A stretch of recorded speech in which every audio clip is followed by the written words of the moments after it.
Welcome to the Purposeful MD podcast. As a physician, you've sacrificed so much of your life for other people, your patients, your family, your friends, and your colleagues. What would it feel like to spend time doing what you enjoy and to live without guilt? I'm your host, Dr. Laura Sutton, a family physician, certified coach, and business owner. If you're a medical professional on a journey towards your most purposeful life, a life with more time and energy, and ultimately more joy, then this is the podcast for you. Welcome to episode 5 of the Purposeful MD podcast. And today I'm going to discuss a concept around managing strong emotions. And when I was researching this topic, I'm working on a book and including this chapter in my book, I came across a quote that I really love by Eleanor Roosevelt. That says, "A woman is like a tea bag. You never know how strong it is until it's in hot water." And I absolutely love this quote. I really feel like it speaks to how when women are tested, when our strength is tested, then we really shine. And managing strong emotions is a skill. It's a skill that we can learn and that we can practice. It's a little bit difficult at first. It can be just like any skill. But when I coach my clients on it, I encourage them to continue to practice, just like we do with any skill, right? We don't start medical school knowing how to interview patients. And the first time we interview patients, it's clunky. Well, this is the same concept. The first time that we manage our strong emotions and we practice some of these skills, it's going to be clunky. But we know that these strong emotions are a part of life. We spend a lot of energy trying to suppress them, and this energy could be better used trying to process these. So early on in my career, when I was a physician leader, I found myself a lot of times in meetings or situations in which I felt my emotions run high. And I would work with my coach at the time, and I would ask her to help me so I don't feel these emotions. Right? I wanted a way out of these situations. Help me get out of this meeting or help me not feel so frustrated or so angry in these situations. And she'd been coaching for a long time. She was experienced. She said, "Yeah, I can't get you out of those meetings or get you out of that situation. I can't wave my magic wand so that you don't feel angry anymore. But we can work on these emotions together and process them in the moment." And that's the same thing I tell my clients. I'm not a magician. I don't know how to make these feelings go away. And they're part of life. Like I said, they're part of what make us human. So what's more helpful in those situations is how to manage the strong emotions that come up in the moment. And I was new to this concept. I didn't have a lot of practice in doing this. I had noticed a lot of strong emotions throughout my life, of course, just like anybody, especially through medical training. But in medical training, we're taught to power through, right? There's no time. There's no time to deal with those strong emotions. You move on to the next patient, the next situation. You run the code in one trauma bay, and then you go tell the patient in the next trauma bay that they have cancer, and then you go deliver a baby upstairs. That's just how we were taught. That's how we were trained. And so we just don't have time, or what we tell ourselves we don't have time, but we're not given the skills to process these emotions. And we're actually penalized for taking the time for ourselves. At least in my medical training, we were not taught the skills on how to get through these and process these in the moment. Because we're tough, right? We're physicians. We can muscle through anything. And that's part of what built us. That's part of what made us become physicians. So the coach that I was working with at this time, she'd been coaching a lot of physicians. So she knew how we were built, how we were wired. And then we had this same mentality of powering through. And she reminded me that the situations we find ourselves in are not typical situations. Delivering babies, performing CPR, everything in between. These are not normal situations. These are not situations in which most people find themselves in. They're incredibly powerful emotional experiences. And my coach helped explain to me that these emotions are stored in the body. Unless I acknowledge them and process them, then I'm not going to be able to be my best self. So she also reminded me that this powering through was a survival mechanism. We had to do this in order to get through. But when I suppress the negative emotions, I'm also suppressing the positive ones. I can't cherry pick. I can't fully feel the good ones and not feel the bad ones. So she guided me in a practice that I'll guide you guys through as well to notice each time a strong emotion arose. And so I practiced this. I practiced acknowledging and processing these in the moment. And it was a little awkward at first, again, just like any skill, but I noticed how much better I felt when I allowed myself to process the emotion. And then I also noticed how exhausted I was when I was bottling up or suppressing the emotion. So when we feel these strong emotions, it's really common to try to distract ourselves, right? We do the busy work. We scroll Instagram, social media. We watch TV. Sometimes we resort to food or substances or shopping, whatever that looks like. And sometimes these are defense mechanisms. Sometimes we need to kind of numb ourselves a little bit, but we can only do that for a short period of time before those numbing mechanisms take over. There's a concept that I love that I heard from one of my clients called procrasti-work, which means procrastinating on the important stuff by working. And I know I've done this. There have been times when I really needed to study when I was getting my master's, and man, that was the perfect time to clean out the refrigerator. So procrasti-work is a real thing, and I've experienced it for sure. We distract ourselves. We distract ourselves from that anxiety, from doing something we have to do. But those distractions might help us in the short term, but in the long term, those emotions just don't go away. I compare them to a beach ball that if you try to hold it underwater, the longer you try to hold it underwater, the more energy it takes. And then the more likely it is to pop up and hit you in the face. Strong emotions are like that. They're stored in our bodies and they stay with us. We expend a lot of energy trying to push them down. And then once they do come up, they pack a lot more punch than they might have initially. So the strong emotions can evoke a fight or flight response from our nervous system. And this is evolutionarily wired within us. It's a response to a threat, whether that threat is real or whether that's a perceived threat. And this sets off a cascade of hormones throughout our body. Our adrenaline kicks in, our cortisol kicks in, and these hormones allow us to escape the threat, like a bear chasing us, but they also shut off our ability to be creative. The challenge is when we have ongoing stress, these hormones are just circulating all the time. And it leads to increased anxiety, fatigue, burnout.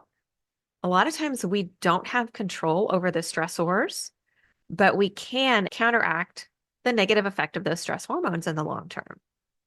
And like I said, it's not realistic that we don't ever feel those emotions. Those emotions are part of life. And we really can't know how strongly to feel the positive ones until we feel the negative ones. But what we can do is manage how we respond to them, how we work through them so that we don't get stuck in those negative emotions. One of my favorite models was described in a book called Burnout: The Secret to Unlocking the Stress Cycle by doctors Emily and Amelia Nagoski. They're identical twin sisters who wrote this book several years back that I recommend to almost every single one of my clients. It's a fantastic book. And they describe what's called completing the stress cycle to process these strong emotions since they're stored in the body. And they suggest doing any of the following activities. So any physical movement counts. Sleep is a great one. Deep breathing for 1 or 2 minutes. And ideally, if we can make the exhale longer than the inhale, this helps to signal to our body that we're physically safe. Crying is a great release of emotions. Laughing, like big belly laughing, maybe watching something funny, or some actual physical connection to a loved one or another being. So snuggling with a pet, hugging a loved one. All of these activities can counteract the fight or flight. These activities will put us into that parasympathetic, that rest and digest system. They signal to our bodies that the threat is over and that we're physically safe. And these are great tools that I've utilized throughout my life. If you know me, you know that I'm a runner, and running is a huge stress relief for me. But it doesn't have to be something as strenuous as running. Any physical movement, so 5 jumping jacks or taking a walk around the block, can really help. So these tools are great. They're limited a little bit in their utility in the moment. So if you're sitting there with a patient and having a challenging encounter, or if you're meeting with somebody, a colleague or a supervisor or a family member, and you're kind of in this challenging moment, it might not be realistic to do any one of these activities. Man, how I wish I could go home and snuggle with my dog sometimes, anytime I felt stressed. But that's not always possible. So how do we deal with those emotions in the moment? So there are a few steps here that can be really helpful. And the first step is to breathe. And it sounds simple, but breathing physically and emotionally counteracts those stress hormones. We're literally signaling to our body that we're safe. Because if you think about it, when we're in fight or flight, we're breathing fast and rapid. So if we can slow down that breathing, extend our inhales and then extend our exhales, so make the exhale longer than the inhale, then you're signaling that parasympathetic nervous system. You're counteracting the fight or flight so that your body knows that it's safe. And that's something that you can do at any time. So the first step is to breathe. Next step is to name the emotion. And it doesn't have to be something complicated. It can be really simple. Anger, fear, or even say, this is just hard, or this is strong. You can always go back and label the emotion more clearly if it's helpful for you. So the third step is to just acknowledge how challenging this is. You can say something like, this is really hard right now, or it's hard to be human, or you're not alone. And then the fourth step, which isn't necessary, but it can be really helpful, is some form of self-soothing. So one way that you could do this that is inconspicuous is gently touching one hand with the other. So if you're in a situation where you can't draw attention to yourself, that's a great way to self-soothe. What I've done a lot of times, again, and depends on the situation, is you can just put your hand over your heart. It's a wonderful way to signal to the body that you're safe and that you're caring for yourself. And then lastly, since you have calmed down the nervous system, you can intentionally choose your next action. So if you're in a situation where you have a supervisor or somebody that's in your face yelling at you, then you can say, it's really difficult to hear you when you're speaking to me in that way. Or I'll need some time to process what you're saying. I will get back to you tomorrow. So going through all those steps, breathe, name the emotion, acknowledge the challenge, self-soothe. Those steps can really help bring that nervous system back into parasympathetic, into rest or digest. It brings your prefrontal cortex back online so that you can think more clearly and intentionally choose your next action. And these steps really only take a few seconds, but they drastically change your body chemistry, and then they change your response to a threat. And it doesn't matter if it's a real or perceived threat. To the brain, it doesn't matter. So let me tell you a story of a client during a recent coaching session that I had. I asked her what she wanted to accomplish during the call, and she said, I don't want to get angry when my colleague doesn't do what I ask her to do. And I hear this a lot from my clients, saying that they don't want to have a certain emotion. And it's usually a stronger, more challenging emotion like anger or fear or frustration. So again, it's understandable. These emotions are uncomfortable. We tend to move away from discomfort. So as the fearless truth teller that I am as a coach, I told her the truth. I said, I can't prevent you from getting angry. And you can't prevent yourself from getting angry. Anger is a part of life. It's a normal human emotion. And it's natural that we want to make it go away because it doesn't feel good. But my client, who was identified as a female, she'd been socialized that she wasn't allowed to get angry. And it wasn't safe for her to show angry. So she didn't feel safe in her body. She was allowing this anger to build up and express itself in other ways. So the real challenge wasn't the anger itself, but was how she acted when she felt angry and what she was telling herself about the anger. She was telling herself that I shouldn't be angry. What my colleague was doing wasn't that bad. No one else around me is angry. It's wrong to be angry. So it's the thoughts about the anger and the anger itself that was just compounding her frustration. So the first step was giving her permission to feel the anger. And I reminded her, hey, all of this is normal and this is allowed. She had this thought of, I shouldn't be angry, and it was increasing her frustration and piling on top of the discomfort. I guided her through the steps: breathe, name the emotion, acknowledge the difficulty, self-soothe, and told her that she can use these as often as she needs to process those emotions that are coming up. We actually used the tools right on our coaching session together to work with the emotions that were coming up as she was describing the situation.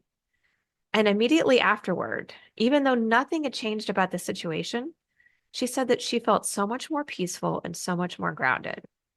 She was able to think clearly through the next steps and was more confident to move forward and handle the situation in a way that aligned with her values. And she came back to the next session having practiced the steps, and she told me how much lighter, happier, peaceful, and less stressed she felt overall. So these tools can be really, really impactful. And it's important that we prioritize taking the time and having the space to process these emotions. It's critical to our overall health.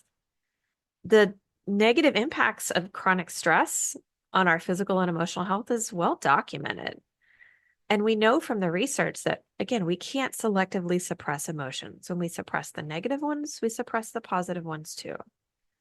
And we can't allow ourselves to feel the good ones unless we also allow ourselves to feel the tough ones. Working with these requires daily practice and attention. And like I said, just like any new skill, it feels uncomfortable at first. But as we practice it, it gets easier and becomes more automatic. I encourage you to practice these. And I'll go through the steps one more time. Breathe, name the emotion, acknowledge the difficulty, and soothe yourself. And then you can decide your next action with a clear mind. You can intentionally choose your response. So I encourage you to try this often. This has been a journey for me, and it's something I practice all the time, but it has been so helpful for me. And it's been so impactful for me to realize when I am just bottling up those emotions, when I can allow myself to feel them, they actually just don't have as much of an impact on me as they originally would have. I'd love to hear from you if this has been helpful for you, if you've put these into practice. Please feel free to reach out to me if you have any other thoughts on what works for you. Drop me an email at laura@thepurposefulmd.com. That's LAURA at thepurposefulmd.com. All one word, thepurposefulmd.com. I'd love to hear from you. Thank you for listening. Thank you for listening to the Purposeful MD podcast. If you like what you hear, please rate and review the show. Please also visit my website, www.thepurposefulmd.com, for free downloads or to discuss working with me as your coach.